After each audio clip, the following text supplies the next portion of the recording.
Hey, what's up? So, today I'm going to show you how to get all of the achievements in Scuba Simulator on Hypixel.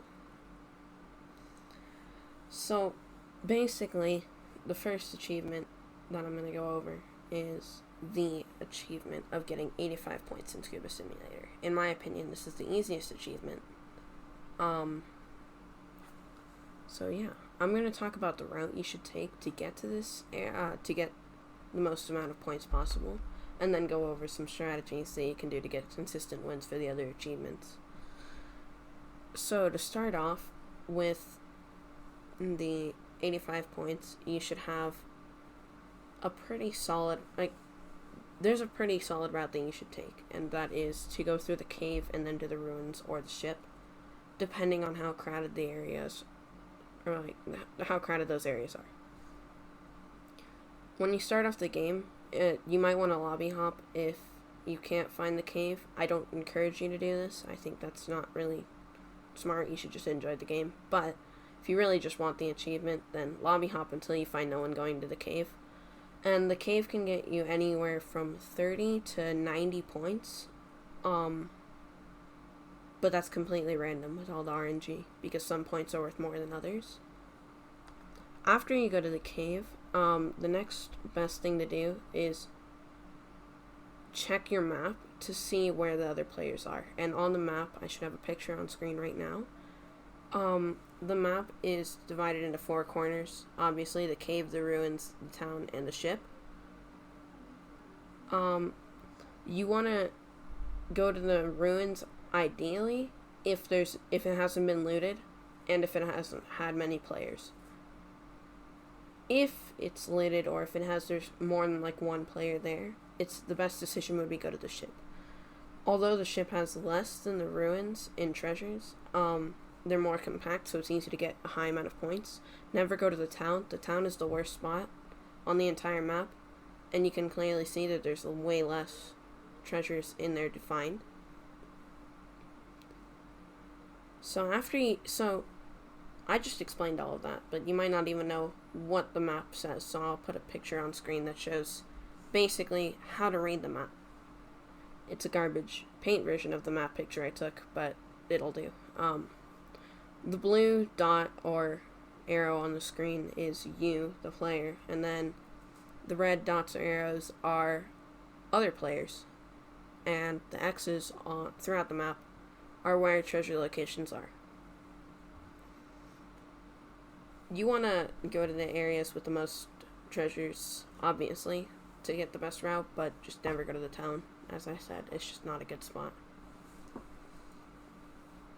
So after you figure all that out, you might take a couple of attempts to learn the different locations where certain things can spawn, because they don't guarantee to spawn in a certain area. If you just want to learn the general route throughout each area, I can't really help out with that, but you can figure it out on your own pretty easily. Yeah, that's about it for the 85 points route, and then I just kind of wanted to explain some other general strategies that you might need to get through just working around the Scuba Simulator. So if you've played Easter Simulator or Grinch Simulator, then you'll know that the general idea of where everything's hidden, the difference between those and then Scuba Simulator is that Scuba Simulator's map is a little bit bigger, I think, and then also there's a lot more parkour involved. So if you can't do basic parkour, if you just don't practice that, and then the cave might not be the best area for you, and the ship would be the best choice, because the ship is just walking upstairs and finding treasure, but the cave has a lot of hidden rooms that you can kind of look through. I say hidden, they're just little crevices in the cave that you want to explore. And in the upper middle area, there's also this one area with about 6 to 7 treasures hidden. But it's a solid area to go in the last 20 seconds of the game if you really need a little bit of points at the end. So yeah. And then if you don't really think that my strategy's good, I mean, you don't have to, but right now the game's been out for about a day and I'm at 41 wins, which puts me on number 40 on the leaderboards. So I don't know if that really sounds good or not, but I think that's high on the leaderboards, so yeah.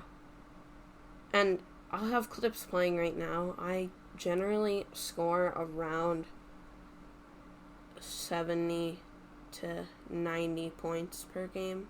And I think in even one of these games I even got over 100, which is my new record, so that was really cool. Yeah, I think that's about it. I'll leave some gameplay of just the some of my games that I recorded. And, yeah, maybe you can learn some stuff from watching those. Just watching the strategy in action. But, hopefully that helped out.